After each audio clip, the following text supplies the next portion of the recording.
يسألونك عن الأنفال قل الأنفال لله والرسول. يسألونك عن الأنفال قل الأنفال لله والرسول فاتقوا الله وأصلحوا ذات بينكم وأطيعوا الله ورسوله إن كنتم مؤمنين. بسم الله الرحمن الرحيم، والصلاة والسلام على خير خلق الله أجمعين، نبينا محمد صلى الله عليه وسلم. أيها الأحبة الكرام، السلام عليكم ورحمة الله تعالى وبركاته. أسعد الله أيامكم وأوقاتكم بكل خير. نجتمع بكم بفضل الله تعالى في سهرة من سهرات برنامج والصلح خير، وعلى المباشر نلتقي وعلى مدار 1 دقيقة من قناة القرآن الكريم الخامسة الجزائر. نرحب بكم، نرحب بكل من يتصل بنا، من يتواصل معنا، من يلتقطنا أيضا عبر الأقمار الاصطناعية. هذا البرنامج برنامج الصلح خير لكم ومن أجلكم، من أجل إصلاح ذات البين، مع فضيلة الدكتور السعيد بويزري. مرحبا بكم أيها المشاهدين الكرام. نرحب بالجالية المسلمة في المهجر، ولكم مني تحية الفريق التقني العامل معنا هذا المساء. في هذه الحلقة الثانية التي نتحدث فيها عن الملكية المشتركة، ونتواصل معكم من خلال القضايا التي نعرضها على المباشر، وهي قضايا من الواقع، خلافات حقيقية ونزاعات حقيقية بين الناس، بين أفراد الأسرة الواحدة أو بين أطراف أخرى. إذن بعد بسم الله الرحمن الرحيم، فاتقوا الله وأصلحوا ذات بينكم. هذا ما يردده دائما فضيلة الدكتور سعيد بويزري في برنامج والصلح خير. نرحب بالدكتور ونرحب بالضيوف الكرام. قبل ذلك نستمع ونشاهد إلى الأرقام الهاتفية والبريد الإلكتروني لتسهيل عملية التواصل بيننا وبينكم من قناة القرآن الكريم. تابعوا. من يريد التواصل مع برنامج والصلح خير، نضع تحت تصرفكم العناوين والأرقام التالية: عبر البريد الإلكتروني صلح@tv.dz، كما يمكنكم الاتصال ببرنامج والصلح خير على المباشر 021 39 43 43 021 39 42 42. إذن أبواب الحوار مفتوحة بينكم وبيننا على مدار 1 دقيقة. نرحب بفضيلة الدكتور السعيد بويزري. مرحبا بك دكتور في برنامج والصلح خير. مرحبا بك أختي نجاة، ومرحبا بالضيوف الكرام. نعم، مرحبا بك دكتور. ونواصل في إصلاح ذات البين من برنامج والصلح خير. نرحب أيضا بالضيف الكريم السيد عبد الرحمن، الذي جاءنا من ولاية عين الدفلة لعرض قضية خلاف بينك وبين الجار تاعك، والخلاف سيكون بكل التفاصيل خلال هذا البرنامج. ونرحب أيضا بالأخت تاعك سي عبد الرحمن، سيدة زهرة. مرحبا بك، اللي حضرت معاه واللي راح تشارك الأخ تاعها في عرض هذه القضية. يعني راكم تفضلوا أنكم تعرضوا هذه القضية على برنامج والصلح خير، وكان آخر اتصال لك سيدة زهرة في برنامج والصلح خير عند عرض القضية، وقلنا لك من الأحسن أنك يعني تتفضلي، ورحبنا بك باش تجي البرنامج والصلح خير وتعارضي القضية. إذا أذكر المشاهدين الكرام بأن هناك خلافات بين الناس، هناك من يفضل أن يعرض قضية خلاف أو نزاع في برنامج والصلح خير من وراء الستار لكي لا يتعرف عليه أحد، ونحن نحترم هذا الاقتراح من طرف الخصوم. وهناك من يعرض المشكلة أو النزاع أو الخلاف من وسط هذا الفضاء الإعلامي التلفزي لقناة القرآن الكريم. مرحبا بكم مجددا. إذا نبدأ على بركة الله. سي عبد الرحمن، عندك قضية خلاف بينك وبين جارك، وعلى ما أظن الخلاف يعني في أمام بيتك. قلت لي باللي الدار هي دارك والتراب هو ترابكم، والخلاف مع الجار هذا تاعكم بدأ في 2007، والديار اللي ساكنين فيهم كانوا ديار تاع لي سينيستري منكوبي اي سنه باش نبداو. منكوبي زلزال 54. منكوبي زلزال 1954. قلت لي قبل قليل يعني بعد ما هديت الديار هذو باش تبنيهم جاك مهندس يعني بوغ تراسي يعني يعني البنيان تاعك والارض تاعك. كيفاش حتى بدا الخلاف بينك وبين الجار اللي كان امامك اللي قلت لي الحاج الله يرحمه، ومازال الخلاف من 2007 حتى الان؟ تقدر تعطينا بعض التفاصيل باش نعرضوها في برنامج والصلح خير ويستمع اليها الدكتور سعيد بوزيري. تفضل سي عبد الرحمن. بسم الله الرحمن الرحيم. السلام عليكم. وعليكم السلام. نشكركم اولا على هذه الاستضافه، بارك الله فيكم، ونشكركم على هذا الفتح اللي فتحتوها علينا، ونشكر قناه القرآن الكريم اللي فتحت هذا البرنامج باش تنور الناس. فهمت؟ باش تنور الناس وباش تبين الحق من الباطل. نعم، والصلح خير. والصلح خير. نعم. بسم الله الرحمن الرحيم. قضية تاعنا حنايا عندنا، أنا أولا أنا هذا المسكن أنا زدت فيه. زدت فيه. نعم. زدت فهم. بدا الخلاف في النهار اللي درت البلون تاعي وجينا باش نبنو. البلون تاعو درتو في 2007. 2007. وهي دار ولا زوج ديور سي عبد الرحمن؟ لا هي زوج، كاين ديار سينيستري وكاين الدار تاعنا تاع قرموط تاع حجر نورمال كما يقولوا. بناء نعم. عادي. نعم. انسان كنا في البناء العادي، صرا هدم للبناء الجاهز تاع زلزال 54. صرا الهدم تاعو. كسر الهدم تاعو النهار اللي جاء. نعم. المهندس المعماري باش اللي وضع المخطط على الواقع، صرا النزاع بينك وبين جارك. بيني وبين جارو الله يرحمه. بينك وبين جارك. لا جارك واش قال لك بعد ما جا المهندس؟ واش قال لي ودي ما ديرش هذا، ما تحفرش لهنا. قال لك ما تحفرش امامي؟ لا في لاميتويانتي. في هذاك الجدار العازل ما بيننا وبينه ما كاش جدار. ما كاش جدار. نعم. ما بينه وبينه كانوا دايرين غير كما بكري دايرين سيباراسيون عازل يعني بالسلك وذيك وقاعدين شغل زرب هكذا دايرين زرب بالعاميه دايرين زرب. نعم. هذاك الزرب قال لي لا قال لي ماشي هكذا. يا ودي كيف هذا؟ قال لي لا انا نقول لك صح، انا دروك ما حطني امام الامر الواقع. الله يرحمه على كل حال. حطني امام الامر الواقع، انا ما وصلتش واش ندير. دروك انا هديت ووسيت الاخر وقعدت كيفاش ندير.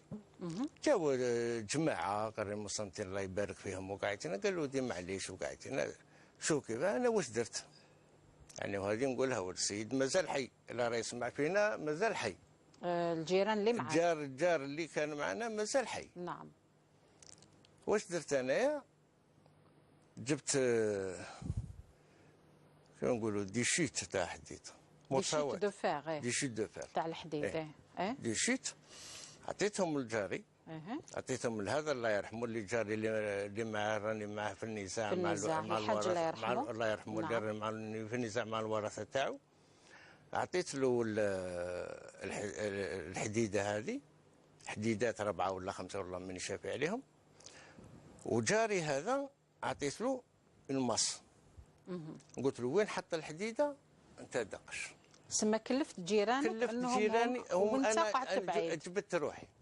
كلفتهم قلت لهم وين حط هو الله يرحمه. قلت له وين حط دير انا المهم ندير المخطط تاعي على الواقع ونبني حفراتي ونريح. وبعدها بديت تبني؟ بديت نبني. لا بنيت. دارو كيما حبيت. بنيت دارو كيما بغاه هو. دار بون صرا انكلينيومون شويه. انكلينه المهم لا علينا بنيت انا وراح اللي راح. قلنا احنا خلاص. قبل قليل قلت لي بديت درت الداله الاولى وراح دير الداله الثانيه. ذاك الوقت كي كنت راح دير الدار الثانيه صرا مشكل. درت الدار، لا كنت داير الدار الاولى. نعم.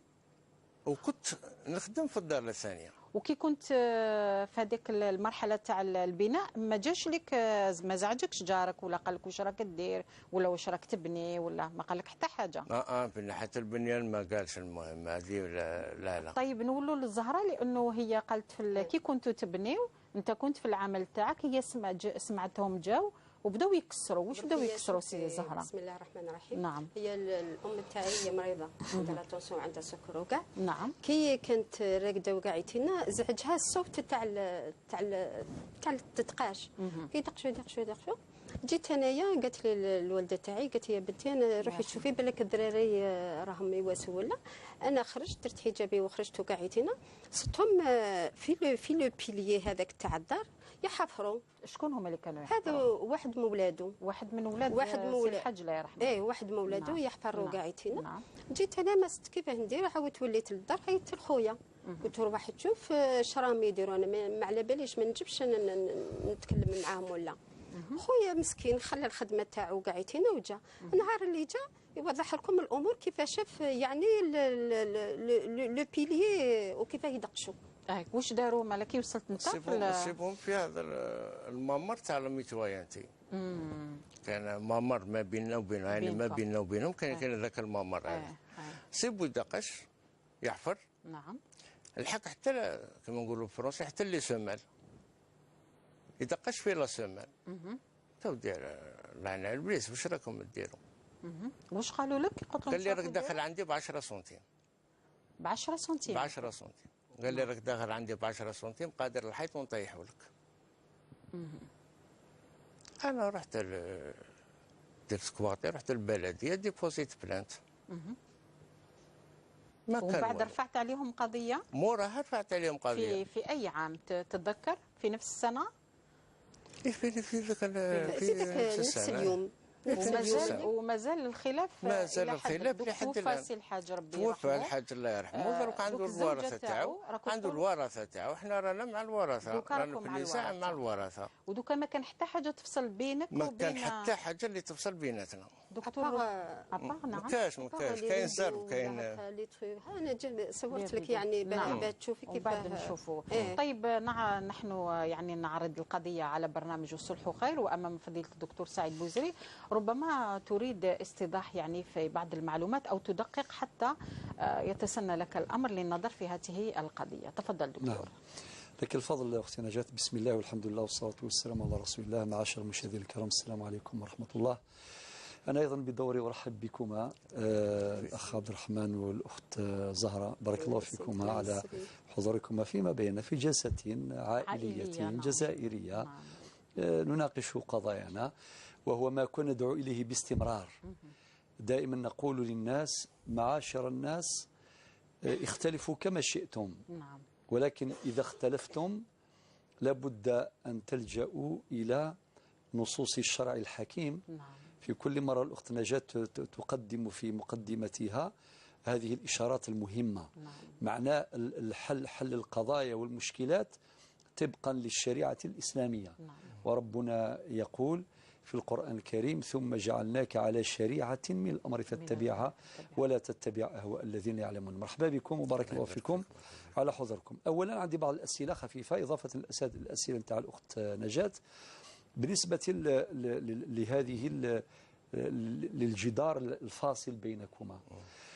هل فيه اقتراح من أحدكما، منك ولا منه ولا من الجيران اللي جبتوهم؟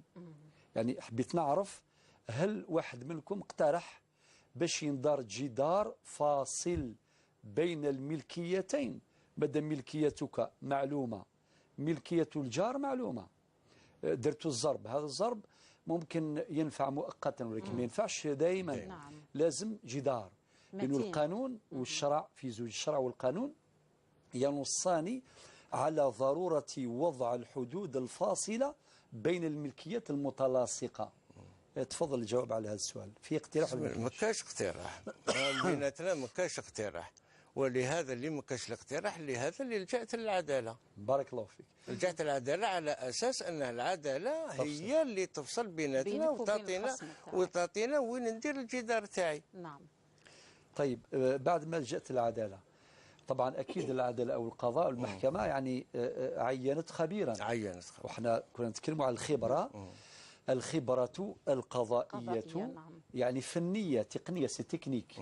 معنى الجوج عنده حق باش هو طبقا للقانون الجزائري بمحض إرادته أو من تلقاء نفسه يعين خبيرا عقاريا، يعني يستشيره القاضي من ناحية الفنية، والقاضي له سلطة تقديرية في الأخذ بالتقرير نتاع الخبير ولا ما يأخذش به، أو يمكن اقتراح هذا الخبير من أحد الخصوم. المحكمة كي عينت خبير، واش دار الخبير العقاري؟ جا الخبير، المحكمة عينت خبير، جا الخبير قام بالعمل تاعو. أيوة. عبر لنا وسا قاعد دار الاخر تاعو.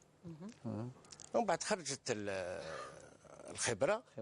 كي خرجت الخبره على حسب الاخر تاعو وراه لهنا عندي، داير لي باللي عندنا نقص ب 80 متر مربع. نعم. يعني في الملكيه تاعنا. في الملكيه تاعكم. نقص ب 80 متر مربع. نعم. وصاب عند جاري الله يرحمه صاب عنده 56 متر مربع فائض. صاب عنده زيادة 56 متر مربع. نعم. نعم. هل هو سمع المحامي وقاعدتنا أنا قبلت بها. يعني في الأخر قلت للمحامي قلت له أنا ما نزيدش. لهنا المهم أنا ما كانش قصد تاعي بالأخر، أنا كان القصد تاعي باش ندير جدار فاصل. هذا هو أنا الهدف تاعي كاع والمجيء إلى الحصة هو من أجل الجدار الفاصل. ولو أنه حقك راح لك يعني. راح مع ذلك أنا المهم المهم الجدار الفاصل. أنا جيت من أجل الجدار الفاصل. كي قلت للمحامي هكذاك صار الأمر كما قلت له. يعني المحامي طلب من العدالة باش توافقنا على الخبرة. كيفاش توافقنا على الخبرة؟ هما كسروا شرع. الجارك كسر. نعم. كي كسر عاودوا عينوا نفس الخبير باش يعاود يدير نفس باش يعاود الخبرة. نعم. عاودوا عينوا نفس الخبير. كي عينوا نفس الخبير كنت نروح ليه كل مرة نروح ليه.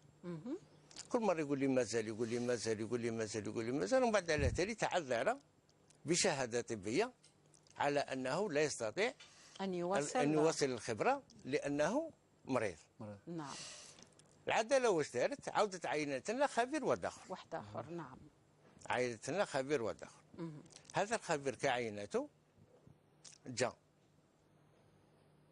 يعني ما شاء الله على كل حال على سبب الهضرة هدر معنا وكان الحاج مات الله يرحمه كان توفى. والخبير الثاني هدر مع الورثة وهدر معايا انايا وواقفين معهم وقالنا يعني باللي باه كل واحد يصفي خاطره ذيك وقاعدتنا. انا درت في ثقه قلت انا الحمد لله يا ربي لو كان انسان يتنى يدير الجدار تاعو كل واحد ربي يسهل عليه. نعم. ولكن في الاخير في الخلاصه تاعها قال له ودير لي باللي هذه الارض راهي في الشياع وفي الشياع تاع 25 ار وانا ما نقدرش نحددها هذه الاخرى ويحوس على 24 متر اللي باقيه من 80 متر. قال لك انا نحوس عليها اسكو راحت في الطريق ولا راحت في لوطروطوار ولا راهي عند جيران وداخلين. نعم. روح حتى بغى يدخلني حتى في متاهات مع جيران وداخلين. نعم. فهمت. وقال لك ثاني كذا اللي باللي يا ودي المحامي قال لهم اللي باللي يا ودي يحوسوا على اعاده الترقيم. وانا ما نحوش على اعاده الترقيم. انا الرقم راه عندي راه باين. عندي رقم 8 ورقم 9. نعم. راه باين الترقيم تاعي. انا الترقيم ما عنديش مشكله انا في الترقيم. انا ما رحتش للعداله على اساس انه تغيير الرقم نعم. تاع الترقيم العقاري. نعم. انا ما رحتش على جال هذاك على ذاك الاساس، بس الترقيم كل واحد راه عنده الرقم تاعو رانا واضح. في الترقيم الكلي تاع المنطقه هذيك رقم 74. نعم. وانا راني في الرقم 8 ورقم 9. هذا ماهوش في الاشكال هذا، ولكن المحامي تاعهم ذكروا لي بلي الاشكال راه هنا، ولكن الاشكال ماهوش في الترقيم. نعم. الاشكال راه في لا ميتويانتي عن الجدار الفاصل. والى حد الان هذا هو الاشكال مازال له لحد الان يعني متوقف في هذه النقطه، متوقف في هذه النقطه الى حد لحد الساعه ما زالت 2016 2007 من 2007 حتى 2016 ما زالت وراهي في المحكمه العليا. نعم. وانتم راكم تنتظروا ورانا ننتظروا، ولكن شكون الخاسر؟ الخاسر هو احنا. نعم. لانه لحد الان ما قدرتوش ديروا هذا، ما قدرناش باش نديروا جدار فاصل. شكرا عبد الرحمن. سيده زهره، السيده هذه مرت الحاج الله يرحمه وجارتك والورثه تاعها كيجوا ما تصراش مشاكسات بيناتكم ولا؟ شوفي احنا خويا نقول لك تبارك الله فيه. نعم. يعني شوفي النهار اللي تخرجوا تبغي تواسي ولا يقولنا بالك كنت تهضروا معاه. نعم احسن. شوفي ما نهضروا معاه باسكو راكي عارفه المشاكل كيفاش. نعم. ما نهضروا معاها ما نواسوا معاها ما والو ديروا كما يظهر. وشوفي كما جا الخبير الاول. نعم. وعبر وكان تجوا تشوفوا يعني بعينكم تشوفوا وين راهي واصله الحاله. بالك هو شوفي بالك نعم. هو راه دار 56 ولا بشحال، يعني بالك دوك تصيبوا زياده دو فوا بلوس. دو فوا ما نجموش صافي. هي كي تجي انت ابسوليومون يعني تحترموا والو انا خويا نقول لك شوفي تهضروا حتى مع واحد. ايه صح. يعني قلت لها يا سيدي، قلت لها نقول لك صح، قلت لها هذه مهما كان الجار عليه ما تهدرش. أليس كذلك دكتور؟ تبغي حتى ولو تبغي تسمعي ياخذ تدخل دارك يا سيدي، ما بغيتيش تواسي ابدي ساكك ولا ابدي ذاك روح يضرب دوره في المارشي وعاودي يولي شري عشكاره حليب وعاودي يولي. تلمو شاك فوا كيما قلت لك يبعدوا الزرب وقعيت هنا اقسم بالله لا خويا. يعني تلمو خرجت له هنا دار جارتي محسوب للبيع، دارها للبيع وجاو الناس وقعيت هنا باه يشروا. ومن بعد كان جاوا الجوارين قالوا له لا قالوا كيفاه لازم تقعد في رزقك. طيب دكتور، هو عنده الملف لهنا وزدنا إضافة إلى ذلك يقول بأنه منذ 2007 إلى 2016 ونحن في بداية هذه السنة الجديدة إن شاء الله يعم عليكم الصلح بينك وبين الجارة تاعك، ونعدك بأننا سنزور المنطقة ونقوم بتحقيق يعني ميداني. ونتمنى لو جلسنا دكتور مع جارته مع الورثة أحسن سيكون أحسن للنظر هما تاني في ربما عندهم إضافات عندهم مش يقولوا. دكتور من 2007 إلى 2015 دائما فضيلة الدكتور في برنامج الصلح وخير تقول بأنه مثل هذه القضايا التي تأخذ سنوات وسنوات تضيع فيها حقوق الناس. دكتور الآن ممكن قبل أن أقدم عرضا مفصلا عن الموضوع ممكن تعطيني وثيق اللي موجودة بين يديك. تفضل أستاذ. هذا تاع المحكمة التالية، تاع المحكمة العليا. ايوه تاع المحكمة العليا. الغرفة العقارية. الغرفة العقارية. راه قاعد ندوس لهنا راه من كما يقول حتى هاي لك تاع 25 ار تاع مسيو جون جاك روسو تاع بوفاريك النوتير. تاع 25 ار اللي دايرها جبتوا لك له. فهمت؟ انا قاعد راهي نسخه لهنا قاعد كاع الوثائق راه من تاع الاستبدال الخبير تاع هذا لو بلان هاي لك الساتيلويت هاي ممكن عرضوا النجاح. نعم سيد احمد من فضلك اذا كان ممكن نشوفوا طيب اي كاميرا تاع ساره او لويزا، اي كاميرات سيد احمد من فضلك.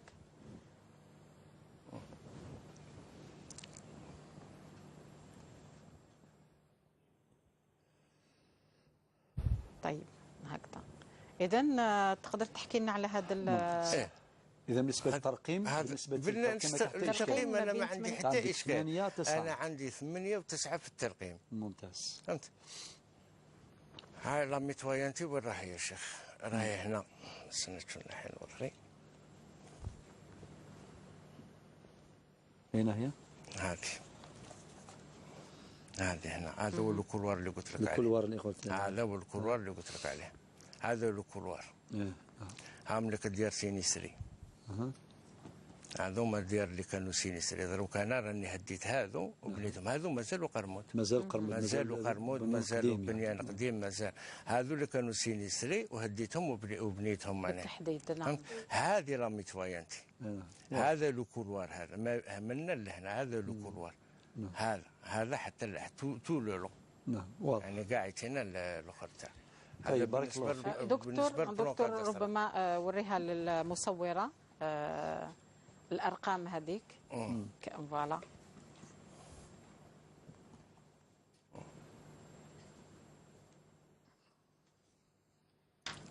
شكرا. 8 و9 والنزاع مع العشرة ماهوش مع جاري. ماهوش مع جارك. ماشي مع السبعة.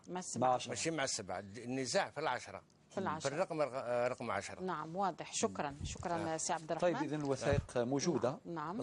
سنطلع عليها إن شاء الله بعد البرنامج. الآن الأخت نجاة طبعا أي مكالمة مرحبا بها. نحاول نقدم عرض. سأؤكد على الأرقام الهاتفية. قبل أن أؤكد على الأرقام الهاتفية لا بأس أن نرحب بالزميلة زينب التي تتواصل منذ بداية البرنامج بلغة التواصل، لغة الإشارة مع فئة السم خلال هذا المباشر. وأيضا نذكر بالأرقام الهاتفية بإمكانكم الاتصال بنا وعرض قضايا مثل هذه القضايا التي نعرضها عليكم في برنامج الصلح خير أو قضايا أخرى. إذا 021 39 42 42 021 39 43 43. ومن أراد أن يتصل من خارج الوطن ما عليه إلا أن يستعمل 00 213. شكرا سارة على الإيضاح. شكرا. إذا هكذا نواصل معكم في النقاش مع فضيلة الدكتور سعيد بوزري. دكتور عندك كل المعطيات والملف والهيستوريك تاع القضية.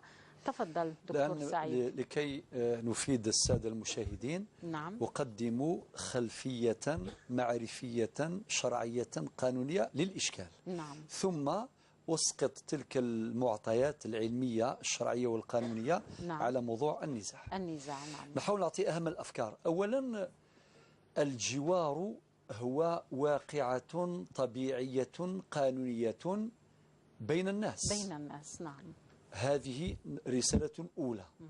يعني ما كان حتى واحد يملك الكرة الأرضية وحده.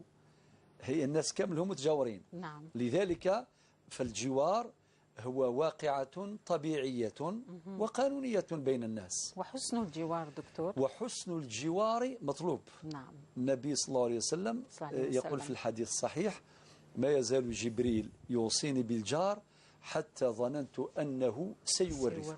هذه الرسالة الأولى. نعم. الرسالة الثانية: من أجل الحفاظ على العلاقات الطيبة بين الجيران لا بد من وضع هذه الحدود الفاصلة بين الملكيات المتلاصقة. هناك مكالمة عند هذه النقطة. نعود إلى أخذ الاتصال. هكذا عفوا نفتح أبواب الحوار بيننا وبينكم. يقول سعيد يتصل بنا السيد علاوة من سطيف. السلام عليكم أخي الكريم. وعليكم السلام ورحمة الله. مرحبا بك سيد علاوة من ولاية سطيف في برنامج الصلح خير. عندك قضية؟ نعم. كما هذه القضايا التي نعرضها في البرنامج سيد علاوة؟ والله ماهيش كيما هذه. اسمحوا لي برك شحال من خطره وحنا نحوسوا نعيطوا ما لحقناش اليوم نحكي تفضل. زكاة ولا معليش. تفضل نحن في الاستماع. تفضل. السلام عليكم. السلام ورحمة الله تعالى وبركاته. تفضل. الشيخ جيت الزكاة. أيوة. عندي المبلغ من كل كان جونفي وندير حسابي واش ندفعوا. نعم. من كل 15 جونفي عندي المبلغ ندفعوا سلك روحي. نعم. والسنه هذه قبل 15 جونفي دخلوا لي الدراهم عندي الدار بعته وراني نحوس نشتري دار واحده اخرى. هل المبلغ هذاك يدخل الزكاه ولا ما يدخلش؟ او لا. نعم. واضح. صح. واضح. شكرا سيد علاوة من ولاية سطيف. شكرا. نعم دكتور. حسن الجوار. طيب إذن وصلنا إلى موضوع حسن الجوار. فحسن الجوار يقتضي وضع جميع الحدود الفاصلة بين العقارات المتلاصقة، نعم، حفاظا على حسن الجوار وتفاديا للمشكلات المنتظرة المتوقعة بين الجيران. نعم، هذا أمر شرعي وقانوني. القانون المدني الجزائري بالذات في المادة 703 تسمح للجار أن يجبر جاره بوضع الحدود الفاصلة. نعم، المسألة في غاية الأهمية سي عبد الرحمن. أن يجبر. نعم، أكيد على نعم أن يجبر. نعم. قال ولدي عندك اللي إلزامية. هي كما خونا عبد الرحمن، من بعد نسقط هذه المسائل عليه. نعم، كاين جار ملهيه ما تبقاش هكذا دعوة فوضى. يعني غدوة واحد، والدليل أنه صارت فوضى فعلا. نعم، صارت فوضى. صارت فوضى، وحكت الأخت زهراء وحكى الأخ عبد الرحمن ما حصل، ثم القضية إلى الآن لم تجد حلا، وهذه مشكلة أخرى لابد من التعليق عليها. إذن بعد ما عرفنا أن هذه المسألة من حق أي جار أن يجبر جاره على وضع الحدود الفاصلة، بعد هذا يطرح سؤالا آخر: من يتحمل النفقات؟ النفقات مشتركة. إذا كان هذا الجدار الفاصل، هذا الحائط الفاصل مثلا قيمته 5 ملايين، 2 ملايين ونص، 2 ملايين ونص، نعم. معناه بالتساوي النفقات. نعم. أمر آخر أكد عليه القانون، ما هو؟ أكد على أمر الترميم.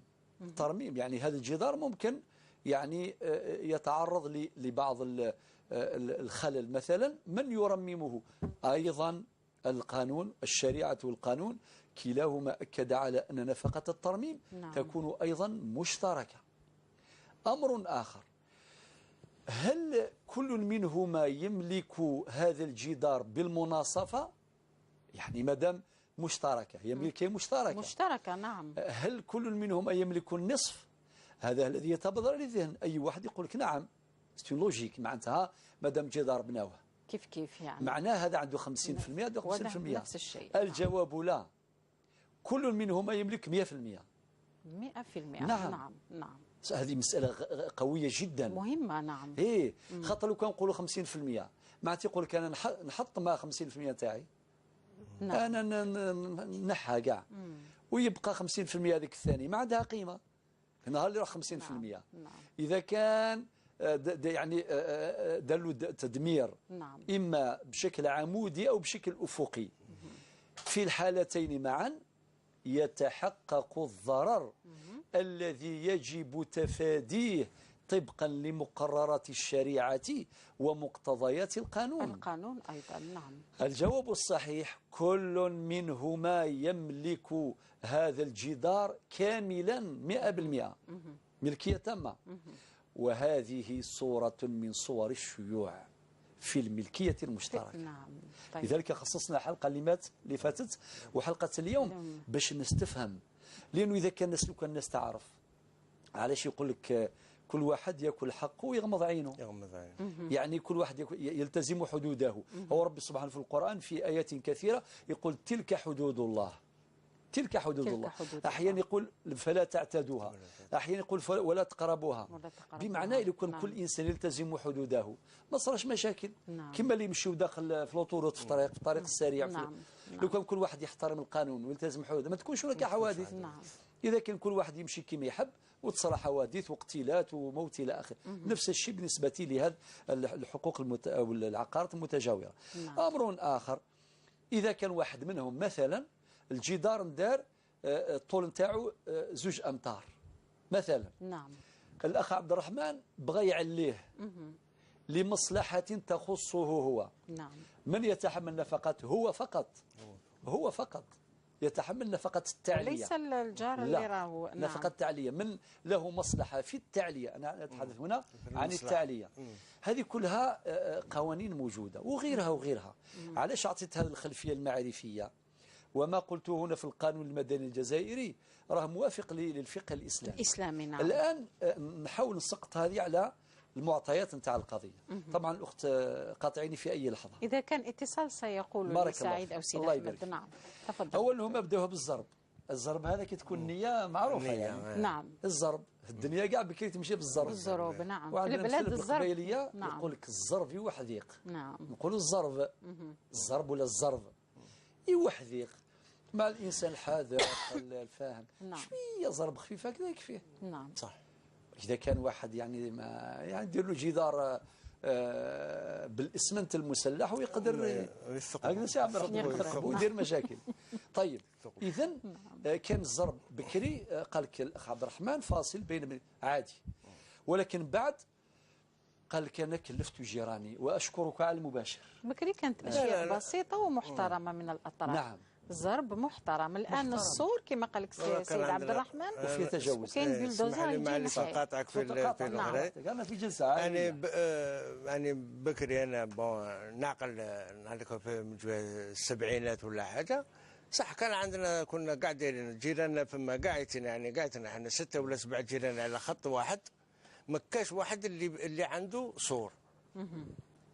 نعم. قاعد دايرين بالزرب بصح عمره نعم. ما صار اشكال. ما نعم. كان حتى اشكال. بارك الله فيك. ما كان كاين حتى اشكال. وسنعود إلى هذه المعلومة يعني دكتور. قبل ذلك نأخذ اتصال. يقول سعيد إسماعيل من ولاية بجاية، وسنعود إليك سيد عبد الرحمن. السلام عليكم سيد إسماعيل من ولاية بجاية. السلام عليكم. وعليكم السلام ورحمة الله وبركاته. مرحبا بك معنا في برنامج الصلح خير. اليوم رانا نتكلم على الملكية المشتركة. تفضل إذا كان عندك قضية أو تطرح ربما انشغال. نعم تفضل. نعم. في الخير عليكم أزول فلاون. أزول. أسكازم كاز يشكو ذو كذا ينسل من مرة يزاير مرة إن شاء الله. كل عام وأنت بخير. نعم سي إسماعيل تفضل. المشكل معصوم قتال جدية رحمة ربي. فرق وراوي سويس أبري فتاك واحد يديون لعبوا من الزافة. نعم. واحد 50 متر في كف 10 تكليف نكون 50 سنة مخبرش. مخبرش عائلي دون انديفيزيون. الانديفيزيون نعم. ومن بعد يون ذيك بارك كل حد يغادر مرتد الناس ونتظاهر باقية انك ثلاث وكذا باقية زاد جدية. قرار وضرغالة ترى مشيدو رمى ذكر القانوني قلنا نمنع ورين طلاب دينا. وكذا ثم قبل جنس المن المرتد ان المسيحنا مرمون طلنا. نعم. اتصل ذاك ما ثم قبرتك اكاليس الشركه ما كذيس يعني تفاميل تاك الملان شركه كذا فاميل تاع اتصل اسمعي لك ما تصل رحمه ذيك السلام. شكرا سيد اسماعيل من بجاية. نأخذ اتصال آخر. فاطمة الزهراء من ولاية بشار. السلام عليكم أختي فاطمة الزهراء. وعليكم بنتي نجاة. مرحبا بك فاطمة الزهراء. وش راكي؟ الحمد لله فاطمة الزهراء. احنا وش راك؟ لاباس عليكم؟ الحمد لله الحمد لله. مرحبا بالضيوف تاعكم. الحمد لله الحمد لله رانا بخير فاطمة الزهراء. وانت أحوالك أمورك بخير؟ فاطمة الزهراء. أين فاطمة الزهراء من ولاية بشار؟ هل هو رانا نسمعوا فيك فاطمة الزهراء تفضلي. السلام عليكم جميعا. تحياتنا الخالصة والشكر على هذه الحصة المفيدة التي نورت البيوت والقلوب. هي لكم ومن أجلكم فاطمة الزهراء تفضلي. ويحفظكم إن شاء الله. آمين آمين يا رب العالمين. حالة باش نطرحها في الحصة هذه. تفضلي. نعم. ما كانش كيما الحال واحد لما يزهد في الدنيا. يعني هذا الإخوة اللي راهم حضروا اليوم وقال لك باللي الجار الساح متوفى الله يرحمه. نعم. راهو مات واش دا معاه. توفى نعم. يعني نوجهوا نداء للأهل تاعو. نعم. اللي راهم في النزاع مع الأخ هذا اللي حضر هو وقته أنهم يديروا ربي بين يديهم. كل شيء ثاني. والجار وصى عليه رسول الله صلى الله عليه وسلم. صلى الله عليه وسلم. الواحد يسمح في حقه ويربح جاره، لأنه يربح الآخرة ويربح يسمح في حقه ويربح جاره. نعم. بارك الله فيك فاطمة الزهراء. عندي في هذه الحصة نوجه تحياتي الخالصة لأبناء خالي في مدينة بريزيلا ولاية البيض. نعم. أنا توفت الوالدة تاعي خلت ميراث ياسر، وأنا غير أنا وأختي ما عندناش الأخ. والقانون والشرع يجبرهم أنهم يرثوا معنا. وتنازلوا لنا على الحصه كامل، على الورث كامل، على العقار وعلى الذهب وعلى الدراهم، وما زالت علاقتهم طيبه معنا حتى الان. الله يبارك، الله يبارك فاطمه يعني الزهراء. وهذا يعني تكون رساله لجميع المسلمين. ان شاء الله ان شاء الله يكونوا يعني مثل هاد الناس ان شاء الله ان شاء والله يا الله. ربي يخلص عليهم. نعم. هذا ولاد خالي انا خو الوالده تاعي من ابوها برك. نعم الله يبارك، الله يبارك فاطمه والله الزهراء. تبارك الله، وندعي لهم الحمد لله ان شاء الله ربي يوفقهم. امين امين فاطمه الزهراء. بكر في مدينه بريزينه. الحمد لله. العربي والجديد رحالي والطيب الله يرحمه الله. تحية طيبة لنا إليهم سيدة فاطمة الزهراء، بارك الله فيهم. بالخير الحمد لله إن شاء الله في الدنيا وفي الآخرة. الحمد لله الدنيا مازالها بخير سيدة فاطمة الزهراء. أكيد أن على كل شيء، ومازال يعطونا الآن ويرسلوا لنا ويبعثوا لنا، ومازال علاقتنا معهم طيبة. الحمد لله الحمد لله، ربي يكثر من مثالهم فاطمة الزهراء. شكرا فاطمة الزهراء. لهذا الإخوة أنهم يتصالحوا مع جيرانهم، والحمد لله الدنيا قاعد بخير. وهذا هو هدف برنامج الصلح خير، أن يكون الصلح بين الناس فاطمة الزهراء. نعم انت نجاة، هذا غير وسخ الدنيا. نعم حتى واحد ما غادي أكيد لا أعمال الصالحة. أكيد الأعمال الصالحة. نتمنى لهم نعم إن شاء الله الصلح، إن شاء الله نفرحوا بهم لما يتصالحوا. إن شاء الله يا فاطمة الزهراء، بارك الله فيك. هذا اللي معكم الأخت ضيوفكم الكرام السيد عبد الرحمن والسيدة زهرة فاطمة الزهراء، وربي إن شاء الله يحفظوا. إن شاء الله. وين نجي هذه الحصة نتفكر الوالدة تاعي كانت تبغي الصلح وتحضر في الصلح الله يرحمها من صغرها. إن شاء الله بالرحمة. إن شاء الله ربي يرحمها برحمته الواسعة إن شاء الله. أكيد أنه ولاية بشار لكم جميعا. تحية لنا أيضا لولاية بشار العزيزة على قلوبنا. شكرا، ربي يحفظك أنت تاني، ويحفظ كل الناس اللي راهم يشاهدوا فينا ويبحثون عن الصلح في برنامج والصلح خير. أكيد دكتور أنه الخلافات هي طبيعية تكون بين الناس، ولكن الأجدر بنا أن نقترح أنجع وأفضل الحلول، ألا وهو إصلاح ذات البين مع الرجل المصلح. أطال الله في عمرك يا دكتور، تفضل. الله يسلمك، لك الفضل يا نجاة. تفضل. إذا كنا وصلنا للضرب، بقينا في الضرب. للضرب ما شاء الله، كيف كان يحترم. كيف كان يحترم الضرب دكتور. الله يبارك. النية كل ما تكون النية بجماله. والله غير كل ما تكون معلش تفضلوا براحتهم عادي. مرحبا. رياض من العاصمة. السلام عليكم رياض، ما نسيناكش أخي الكريم. السلام عليكم. وعليكم السلام ورحمة الله. مرحبا بك رياض معنا في برنامج والصلح خير. الحمد لله، وانتم كيف حالكم؟ لا ما شاء الله عليك. الحمد لله. الحمد لله. رياض عندك قضية أو خلاف أو نزاع؟ تفضل نحن نستمع. لا مجرد اقتراحات. أول شيء هو نداء الحكومة الجزائرية أنها اقتراح تعزز العلاقة ما بين القانون والمواطن. لماذا؟ لما تكون الإطارات من القضاة والمحامين في فك النزاعات، هل فكرت في خلق مجال ومحيط جيد لتوعية الناس حتى تفادي هذه النزاعات؟ يعني نجم نقربوا المواطن باش يعرف القانون تاعو. حتى يفهم القانون. الشيء الثاني أرجو أنها تعزز من نشر الجريدة الرسمية حتى المواطن يعرف ما هو القانون، يفهم الذي متعلق بالسكن. نعم. يعني لازم حتى لا يتعدى القانون.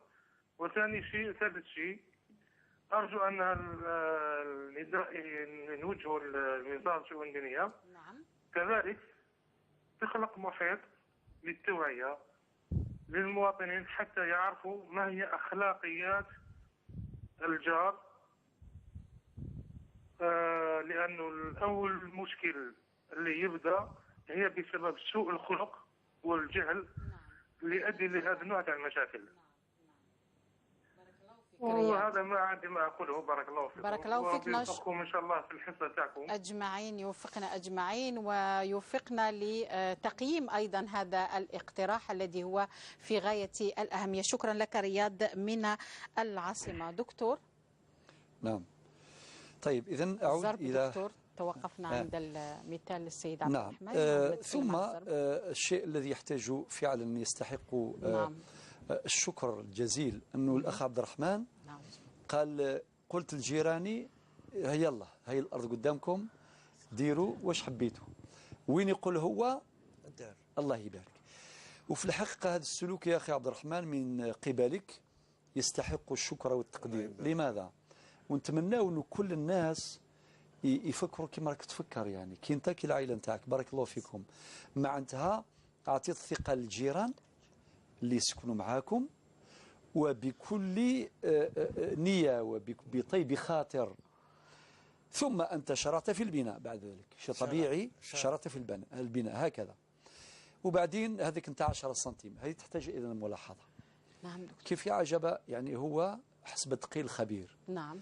80 سنتيم 80 متر مربع فقدها، نقصت من ملكيته وتنازل عليها. نعم. وقالوا للمحامي خلاص اقبل نتيجة الخبرة. نعم.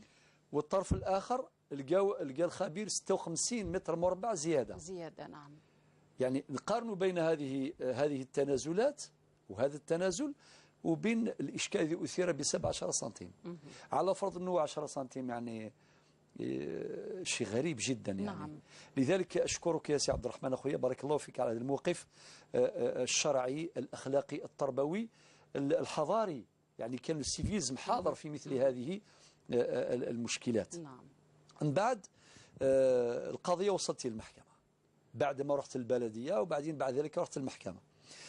هنا نعود إلى القانون. القانون يلزم القاضي، يعني يسمح للقاضي بأن يستعين بمساعد قضائي اللي هو الخبير. نعم. خبير فني، خبير عقاري، خبير، وحنا ذكرنا نعم. الآيات مرارا في هذا الباب. ربي قال فاسأل به خبيرا. نعم. معنى كما قال ربي في القرآن وكما قال النبي صلى الله عليه وسلم في السنة، أيضا القانون الجزائري أكد على ذلك في مواد قانونية كثيرة شرحناها فيما سبق. طبعا نتيجة الخبرة كما قلنا فيها نقص تاع 80 متر مربع من ملكيتك و56 متر مربع زيادة عند جارك، ولكن أنت وافقت والجار للأسف الشديد استأنف. وصلت القضية إلى ما وصلت إليه الآن. نعم. اسمح لي نروح إلى النقطة الأخرى، أنه ما أثير من الإشكال حول تغيير الرقم. نعم. هذا غير صحيح. لماذا؟ لأنه نعم مذكور له لا بركنا حبس تقول محسوب 8 و9. نعم مذكور شافوا. مذكور هو يعلق فقط حتى عند المحامي تاعهم، عند المحامي تاعهم. نعم. يعني حوس هذه يعني إخراج من القضية من مسارها إلى مسار آخر. يحوس على المحامي تاعهم، يحوس باش نروح للغرفة الإدارية باش نحكم على الترقيم وليس على المساحة. نعم. نعلق على هذه. طيب تفضل دكتور. طيب سادتي الأفاضل، المسألة اللي أثرتها عبد الرحمن واش معناتها؟ معناتها القضية ترى تحوس على الجدار العازل الفاصل. نعم. ضبط الحدود، الجدار الفاصل بين الملكيتين فقط، وهذه شرحناها في نظر القانون واضحة. نعم. هنا إشكال كبير، يعني أقول لسادتي المحامين والناس اللي يخدموا على القانون. طبعا فيكم الناس الخيرون المؤمنون الصالحون والصالحات، والله ما نسوا خيركم. نعم. ولكن أيضا لابد من أرفع صوتي عاليا نقول لأولئك الناس للآخرين اتقوا الله. نعم. علاه؟ لأنه ذلك واحد يعرف القانون يقدر يلعب بالقانون. نعم. للأسف الشديد. نعم. وهنا صارت اللعبة في هذه. يتلاعب بذكاء ربما. نعم. لماذا؟ لأنه مسألة الترقيم لم تطرح. نعم. هذه مسألة الترقيم المؤقت هذه تعرض على القسم العقاري طبقا للمادة 516 من قانون الإجراءات المدنية. نعم. الارتيكل 516 وما عندها حتى علاقة بالموضوع. ما عندهاش. صافي خرجوكم من مجال إلى مجال آخر. كما لادغاس تاع السيد بناني. تماما. نعم. يعني صورة مشابهة. نعم. وهذا خلل. هذا نقول السادة نقول لهم اتقوا الله. نعم. يعني لازم المستشار مؤتمن المفروض يعني واحد يكون هذا الكلام عامة لنا جميعا ما لا أخصص، لأن النبي عليه الصلاة والسلام علمنا منهجا نبويا رائعا ورائقا. وهذا المنهج ما هو؟ يقول ما بال أقوام، بمعنى وفي القانون نقولوا القاعدة القانونية لا ريغل دروا جينيرالي ابسترات. نعم. معنى قاعدة عامة ومجردة. فالقاعدة القانونية تخاطب الناس بصفتهم لا بذواتهم. نعم. معنى ما أقوله الآن شوية خطير ولكن يهمنا جميعا. المستشار مؤتمن كي يجي واحد يستشيرني لازم لوريونتاسيون هذاك التوجيه يكون في لابيست هذيك يتوصلوا. نعم. ماشي يقول لي وراه مثلا حيدره ولا وراه باب الواد ولا الحراش نبعدوا تماما نخليه ما يوصلهاش. السائل ماشي باش يدخل في متاهات. نعم دكتور. لماذا؟ لأنه هذه المسألة نتاع الترقيم الأخ عبد الرحمن ما ثرهاش. نعم. معناتها كي يخرجوا يدخلوا في مجال تاع الترقيم هذا، معنى القسم العقاري هو المؤهل قانونا طبقا للمادة 516 في النظر هذا في الترقيم العقاري، وقد أشار إلى الترقيم المؤقت فيما سبق في موضوع مسح الأراضي وكذا وكذا. نعم. إذن هذا تضليل للعدالة للأسف الشديد، وزايد يضيع الوقت. يضيع. لماذا يعني الناس نخليهم يعني يستناوا وينتظرون كثيرا، والقضية لا تحتاج أكثر من 10 دقائق. نعم. فقط. نعم. ماشي 10 سنين، 10 دقائق وفقط. لذلك المسألة راهي واضحة عندي تماما. نقول مباشرة باش نربحوا الوقت ونرجعوا الجواب على الآخرين. نعم. أول نؤكد ما قالته الأخت نجاة، نقول لهؤلاء أنتم مرحبا بكم على السلامة، الله يستركم وبارك الله فيكم. نعم. الطرف الآخر باباهم الله يرحمه برحمته الواسعة. نعم. أما الورثة نتاعو نقول لهم برنامج الصلح خير يزوركم كيما حبيتوا. نعم. نجيو حنايا ونفر لكم هذه المشكلة بكل سهولة. نعم. وإن شاء الله المشاهد الكريم يفرح معنا بحل هذا الإشكال. هذا الإشكال. نعم. هذا واش نقدر نقول. إن شاء الله. ونترك التفاصيل عندما يكون نعم. الحل محققا إن شاء الله تعالى. نعم. شكرا دكتور، شكرا سي عبد الرحمن على حضورك، ونتمنى أن يكون الصلح بينك وبين الجار تاعك بعد التواصل في هذه القضية، وسنأتيكم إلى ولاية عين دفنة لإجراء روبورتاج وللنظر في هذا الخلاف. شكرا لك سيدة زهرة. ربما كلمة أخيرة تفضلي بها لأن هي اللي سألت المرة شوفي الكلمة الأخيرة أنني عارفة باللي نعم. احنا جينا لهذا البرنامج. نعم.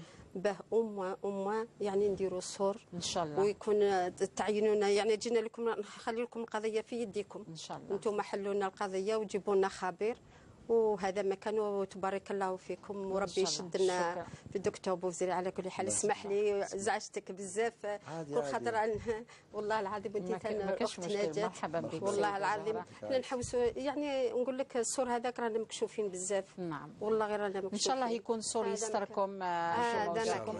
شكرا لك سيد عبد الرحمن. اذا نترككم في رعايه الله. ستعودون يعني السفر الى ولايه عين دفلة ان شاء الله تلحقوا بخير، ونواصل مع المشاهد الكريم ربي السلامة في عودتهم إلى ولاية عين الدفلة. نتواصل مع المشاهد الكريم. تابعوا معنا هذا الروبورتاج، مجموعة من القضايا سجلناها لكم حتى يتسنى لنا الأمر لاستقبال كل قضاياكم وتصوير القضايا والخلافات. تابعوا معنا ولنا عودة إلى البلاتو.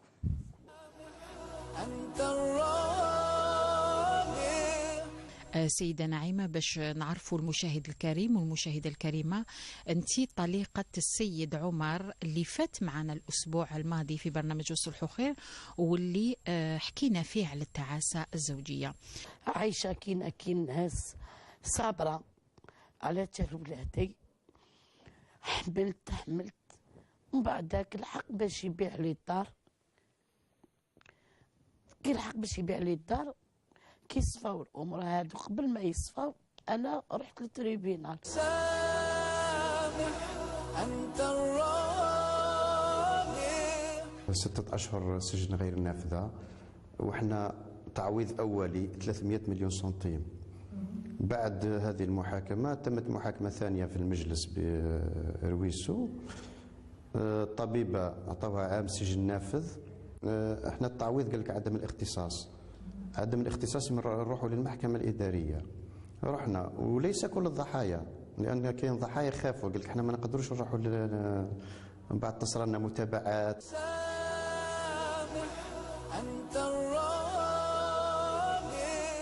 في حالة ما الصلح تم، مادام عندك موافقة مبدئية، هل مستعد تتنازل عن كل القضايا اللي في المحكمة إذا تم الصلح؟ إذا تم الصلح أنا تم الصلح سي نورمال نتنازل عليهم. نحن السباقين الصلح، قلت لك بالدليل هذيك تاع الأئمة اللي جمعناهم كاع.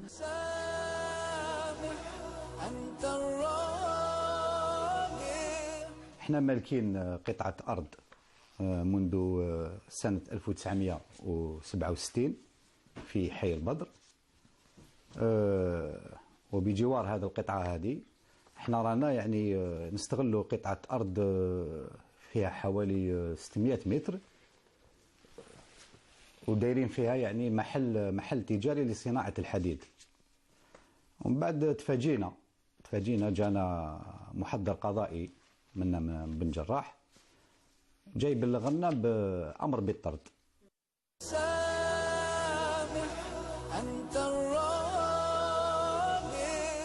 إلى كل من أراد أن يعرض خلافا أو قضية أو نزاعا، برنامج والصلح خير يزوركم في بيوتكم لتصوير قضاياكم ولإيجاد حل لمشكلاتكم.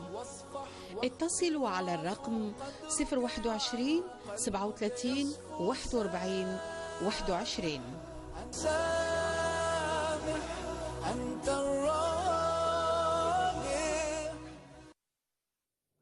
إذا نعرض قضاياكم، نعرض الخلافات والنزاعات من برنامج والصلح خير، ونحاول إصلاح ذات البين دائما تحت راية القرآن الكريم والسنة النبوية الشريفة والسيرة العاطرة.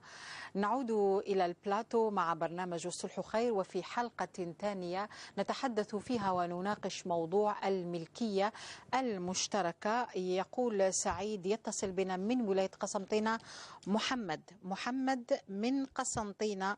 مرحبا بك أخي الكريم. السلام عليكم محمد. ورحمة الله. مرحبا بك محمد من قسنطينة. الله يسلمك. السلام عليكم. السلام ورحمة الله تعالى وبركاته. مساء الخير ليك والدكتور سعيد بويزري. مساء النور محمد. أنا اتصلت بالحصة منذ أسبوعين. نعم. فيما يخص الخبرة القضائية. نعم عرفت صوتك سي محمد. نعم بارك الله فيك. مرحبا بك. الله فيك. مرحبا بك. نعم تفضل. عايشك. أنا حبيت نتصل بالدكتور سعيد بويزري. نعم. وإلا نجي على المباشر عندكم التمة. مرحبا.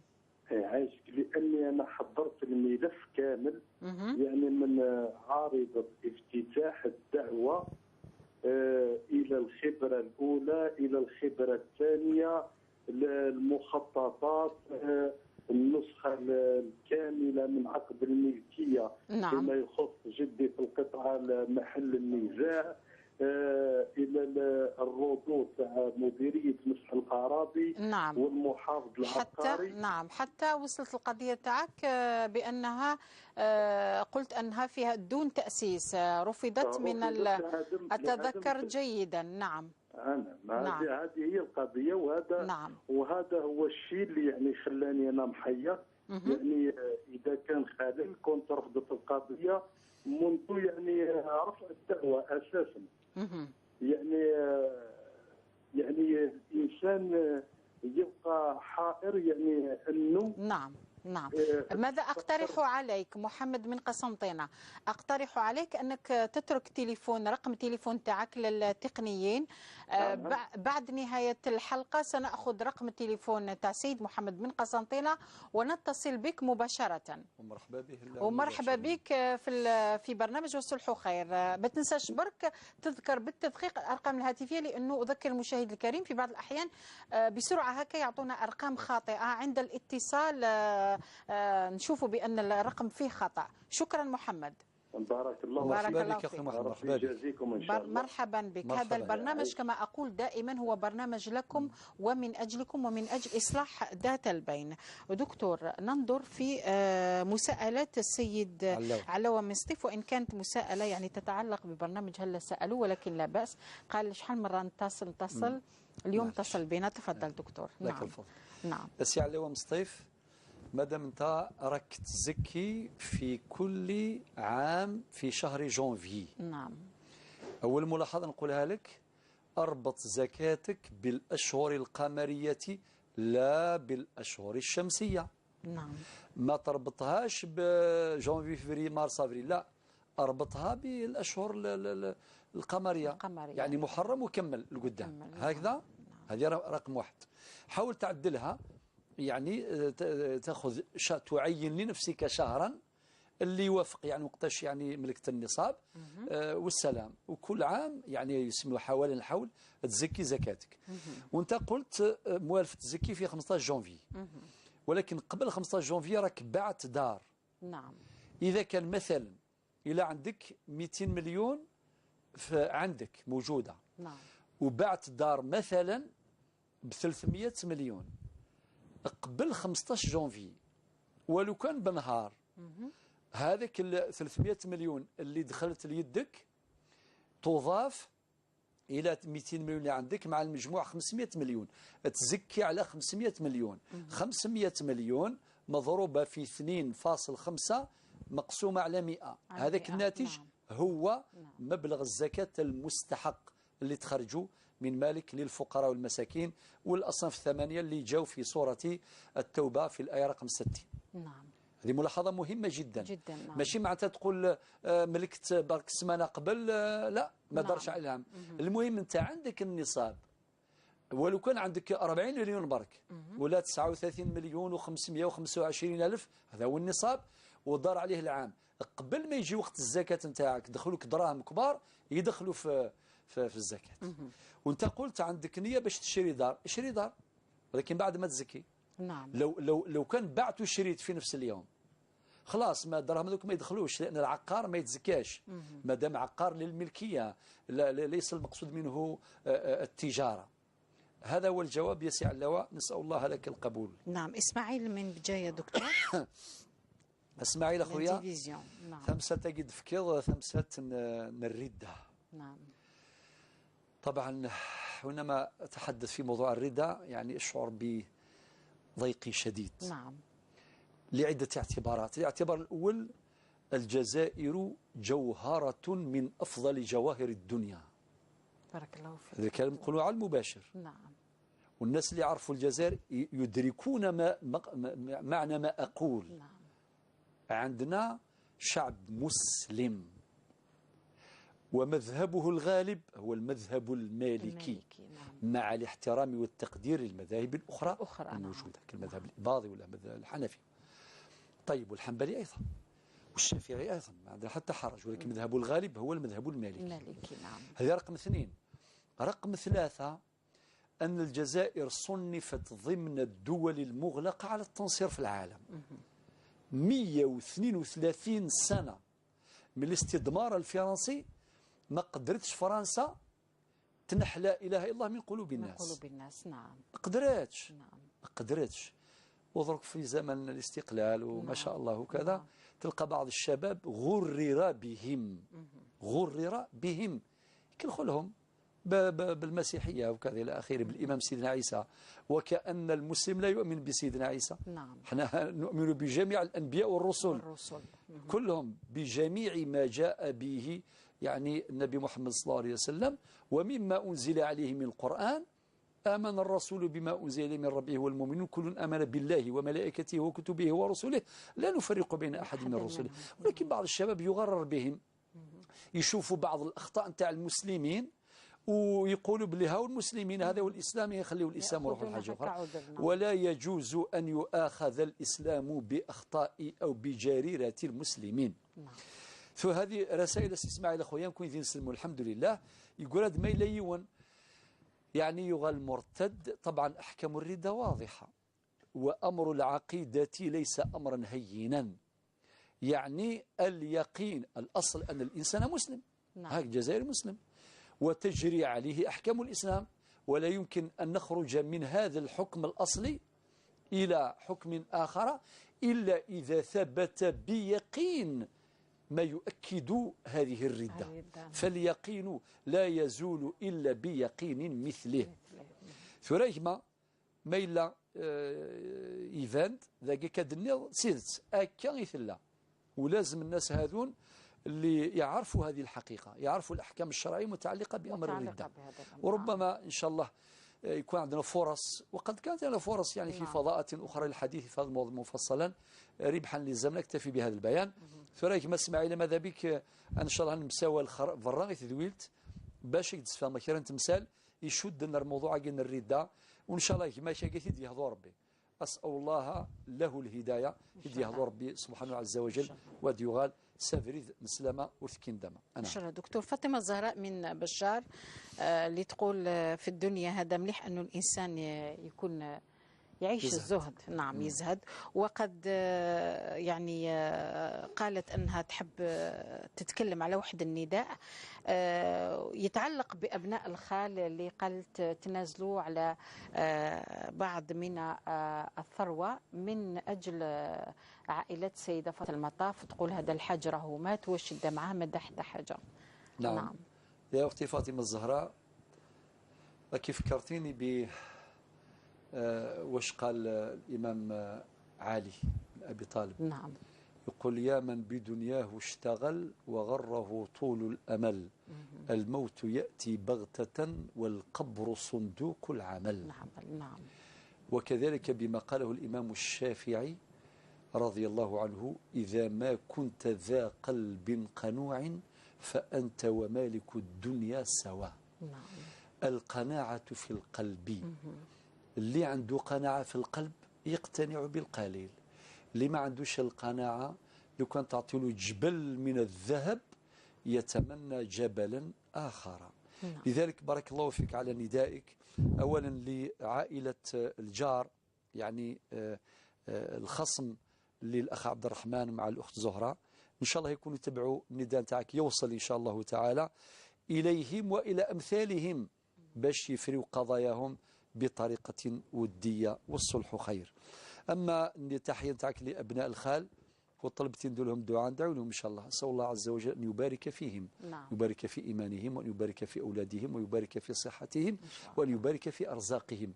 والدعاء موصول لكل هؤلاء الصالحين والصالحات اللي يخلي من حقه حفاظا على الأرحام. نعم.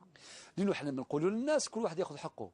هذا هو الأصل. نعم أنه الإنسان ما يتراجعش على حقه. نعم. أكيد. ولكن كل واحد يأخذ حقه أيضا. نعم. ولكن إذا كان نزاع يا سيدي خلاص يا سيدي.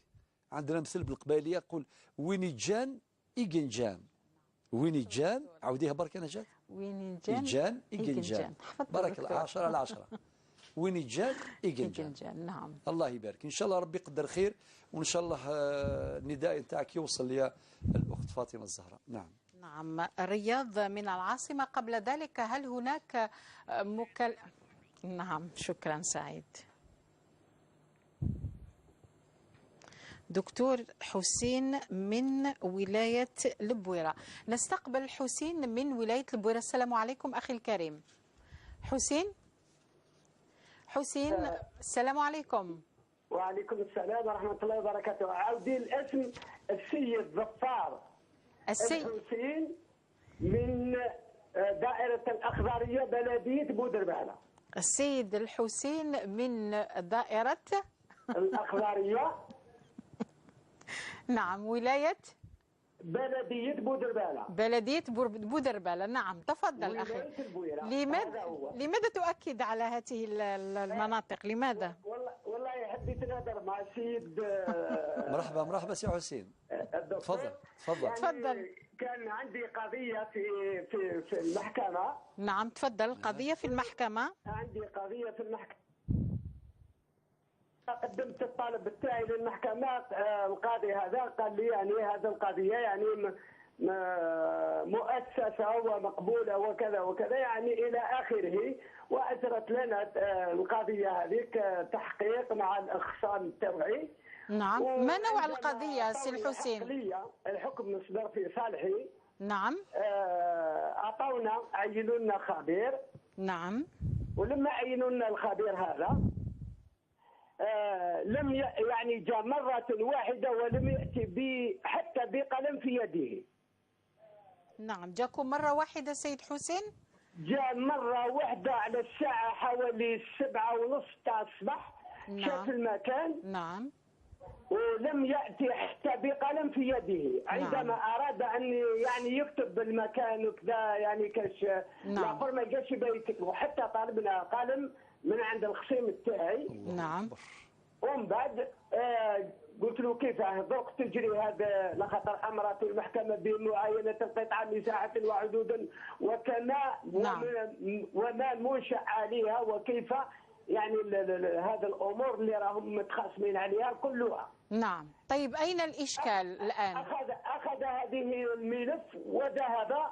قلت وقال للاقسماء اتوني الى المكتب الى ولايه البويره. نعم. واقول لكم ماذا اتوا بالوثائق اللي عندكم وروحوا. يعني انتم ما اللي تنقلوا للمكتب؟ نجي معاهم. قال لي لا انت الوثائق تاعك يكفوا لك حق في هذا الامر. قلت له طيب ما رحتش.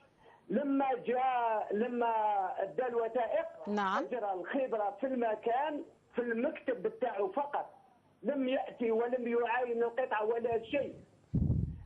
وعندما شفته خلط الشرق ردوا غرب والغرب ردوا شرق. نعم. والجنوب ردوا شمال والشمال ردوا جنوب. نعم. السيد اللي نختصم معاه موجود على الجهه الجنوبيه، الجهه الجنوبيه غربيه، سماه في الجهه الشرقيه شماليه. نعم نعم. ومن بعد انا من هذا السيد هذه عاود درت يعني الطعن تاعي. قلت لهم هذا السيد ما جاش وداروا خبره يعني هذه ما شيء صح. قلت لهم عيدوا لنا خبير، يعينوا لك خبير اخر. نعم. قلت لهم عيدوا لنا خبير. لما طلبت باعاده خبير قالت لي هذيك القضيه، قالت لي هذا الاخر ملغاة غير مؤسسه. أنا بدون تأسيس. رسالة نعم. وقلت لها يا سيد القاضي كيف كانت من الأول يعني كل شيء مقبول ومؤسس وكذا وكذا، أصبحت الآن غير مؤسسة. لماذا؟ نعم. هذا هو يا أختي. وأرجو لي حتى من 2009 إلى يومنا هذا مازال ما فرت. نعم. 2009 إلى يومنا هذا. منذ 2009 إلى يومنا هذا. القضية إلى المحكمة العليا. نعم. عندما ذهبت إلى المحكمة العليا عادوا يعني طاولي قرار وكذا، نعاودوا نعينوا خبير آخر والله أعلم وقتها يخرج لي. شكرا سيد حسين من ولاية البويرة. دكتور إذا راح نعود مرة أخرى، نعود إلى الخبير القضائي في قضية السيد حسين من البويرة. قبل ذلك دكتور نرى في اتصال فاطمة الزهراء ثم رياض من العاصمة. دكتور اللي يقول يقترح تعزيز العلاقة بين المواطن والقانون حتى يتفهم المواطن القوانين ربما التي تحميه. تفضل دكتور. ثم نداء لوزارة الشؤون الدينية بالنسبة للأخلاقيات وتكلم عن أخلاق الجيران. تفضل دكتور. لك الفضل. الأخ رياض، أولا شكرا لك لأن اقتراحك يقوي ويعزز الحكمة القائلة الوقاية خير من العلاج. بارك الله فيك. وأؤكد وأوقع على الاقتراحين معا. مسألة تقريب القانون إلى المواطن هي مسألة مهمة جدا، كما تابعت يا أخي وتابع غيرك في لقاء اليوم كيف حينما بينا تلك الخلفية الشرعية المعرفية القانونية باش الناس ما يغلطوش. هذا كي ذكرناه نتاع المعلومات هذه كذا كان الناس يعرفوها خلاص واش قال رب الشرع واش قال القانون. أما إذا كان الناس ما يعرفوش هذا الشيء طبعا تضيع الحقوق وتبدد الطاقات وتتقطع العلاقات وتتعقد الأزمات ولا حول ولا قوة إلا بالله العلي العظيم. أصدقكم القول اليوم في 8 قضايا فراو اليوم. الحمد لله. نعم. الرصيد نتاع اليوم آخر قضية كانت تقريبا على الساعة 5:30. نعم. فرات تماما. وهؤلاء يعني عندهم خصومات وحقيقية. نعم. حقيقية. نعم. وخصومات و5 منهم معروضة على مستوى المحاكم. نعم. وحلت بدعوة الخير وانتهى الإشكال. الحمد لله دكتور. الحمد لله. والصلح خير. والصلح خير. نعم. باش نقول لهؤلاء الناس نشجعوهم نقولوا روحوا الخير. أحسن. هو اللي خلقنا هو اللي قال صلحوا خير. أحسن. صلحوا خير. نعم. وذكرنا مرارا قلنا الاتجاه العالمي للعقل البشري المتزن. نعم. يتجهوا نحو ما قرره الله عز وجل. نعم. ورأينا دكتور عبد الرحمن من 2007. نعم. سيد حسين من بويرة من 2009. يعني تواريخ في هذه الصبيحة اتصل بي نعم. أحد الناس وطلبت منه ملفا. نعم. قال لي القضية نتاعنا يعني الملكية نتاع أجدادنا نعم. تصل إلى 1875 اللي ملكنا هذا الأرض. نعم. وراهي متوارثة حتى ومنذ 45 سنة والنزاع قائم فيما بيننا. نعم. ومنذ 28 سنة على مستوى القضاء وراي رايحة. نعم. راي رايحة. هذا هو المشكل دكتور. راي رايحة. نعم. ودائما نؤكد على أن الشر أنواع الظلم العدالة البطيئة وتردد دائما هذه المقالة. نعم. ذلك يا أخي رياض يعطيك الصحة أخويا، لابد من لتفادي هذه المشكلات والأزمات لابد من تقريب القانون إلى المواطن. نعم. وكذلك بالنسبة للنداء للسادة العاملين والعاملات على مستوى وزارة الشؤون الدينية والأوقاف أيضا عندهم دور شرعي، أخلاقيات. نعم. الأخلاق نتاع الجيران عندهم ستاتيو، عندهم قانون خاص يضبطهم في الشريعة الإسلامية. وذكرنا حديث النبي عليه الصلاة والسلام يقول من كان يؤمن بالله واليوم الآخر فليكرم جاره، لا يزال جبريل يوصيني بالجار حتى ظننت أنه سيورثه. نصوص في القرآن وفي السنة وفي الفقه الإسلامي تؤكد، ومن أقوال الصحابة عليهم الرضوان تؤكد على حق الجار. وإذا كان يعني الناس ما تعرفش لا شريعة ولا قانون والأخلاق هذه ما تكونش حاضرة، طبعا ثم تكون مشاكل وطاق على منطاق والهموم والمشاكل والأزمات. هذا المرة قرأنا في بعض الجرائد يعني هموم كثيرة جدا. نعم. جار يعتدي على جاره باستخدام السلاح الأبيض. يوميات دكتور الاعتداءات. والمعتدى عليه سنه كبيرة، وأحيانا يضربوا النساء، أحيانا يضربوا الرجال، أحيانا يضربوا الذراري. جايز دكتور في ديورهم. نعم. للأسف الشديد. محمد من قسنطينة سنتصل به بعد نهاية البرنامج. مرحبا به، لأنه الفكرة هذه نتاع عدم التأسيس لابد أن نوضحها للناس. ملف كبير، سنوات وسنوات. وبعدين الخاتمة تكون بعدم يعني في البداية مشات عادي. وبعدين حتى يجي مفاجأة بعدم التأسيس. طبعا بزاف ناس دكتور اللي ما يفهموش ما معناها عدم التأسيس. سنوضح هذا إن شاء الله، سنوضح هذا الأمر. والأخ محمد مرحبا بك تجلس معنا. وهذه الكراسي الله يبارك كبيرة. قناة القرآن الكريم والبرنامج لهم ومن أجلهم. نعم. سيد محمد من قسنطينة سنعاود الاتصال بك بعد نهاية الحلقة.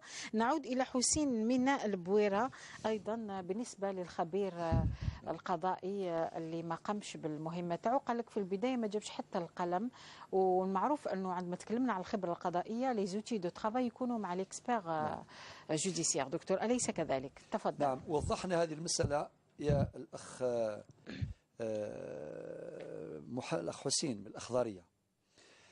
المادة 125 من قانون الإجراءات المدنية تؤكد على ما يلي: تهدف الخبرة. ما هي أهداف الخبرة؟ إلى توضيح الواقعة المادية تقنيا فنيا. ما دام قلت تقنيا وفنيا، وأكدنا بأن الخبير هو مساعد للقضاء، مساعد. القاضي يعين الخبير، وفي ذلك الأمر نتاع التعيين نتاعو في هذاك الحكم يبين اسم الخبير، نعم، عنوان الخبير، طبيعة الخبرة المطلوبة، والمهمة التي كلف بها التي أسندت إلى الخبير بدقة. يعني لازم التدقيق في بيان المهمة. يا عجب ذاك الخبير يعني كي يروح يعاين أولا 7 نتاع الصباح، وثاني كما قال الأخ حسين ما جاب حتى قلم. نعم. بس يجيب الأقلام. قال لك الخصم تاعي هو اللي عطاه القلم. يعني كارثة، هذه كارثة كبيرة، كارثة كبيرة والله أقولها وأنا متألم جدا. هذه وسائل. لازم يجي يدخل واحد معركة بلا سلاحه، يدخل معركة بلا سلاحه، لا، لازم يدخل بوسائله. إنه عامل الزمن، هذا عامل الزمن. الله يرحم. شكرا سعيد. يقول دقيقة دكتور تفضل واصل. دقيقة حسن البصري، هذه البركة إن شاء الله. أنت تقول المعركة، قال لك الحرب خداع. الله أكبر يا سي سعيد أخويا. واش كان يقول حسن البصري الله يرحمه؟ نعم تفضل. لك الفضل. يقول: يا ابن آدم إنما أنت أيام، إذا ذهب يومك ذهب بعضك. نعم. والوقت كما قال أحد العلماء: الوقت هو الحياة. لذلك إحضار الوسائل إلى مكان النزاع ومعاينة موضوع النزاع هذا أمر شرعي وقانوني. نعم.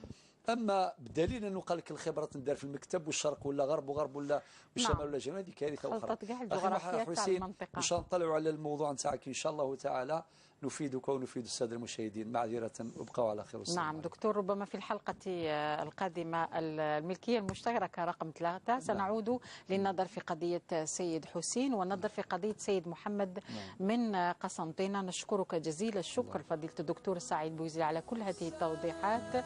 إذا كنا قد التقينا بكم في برنامج الصلح خير للحديث عن الملكية المشتركة التي سنواصل في حلقة أخرى في الأسبوع المقبل بحول الله تعالى. أستودعكم الله الذي لا تضيع ودائعه. والسلام عليكم ورحمة الله تعالى وبركاته. سامح وتعايش كي نرقى، كي نصبح مجتمعا أقوى.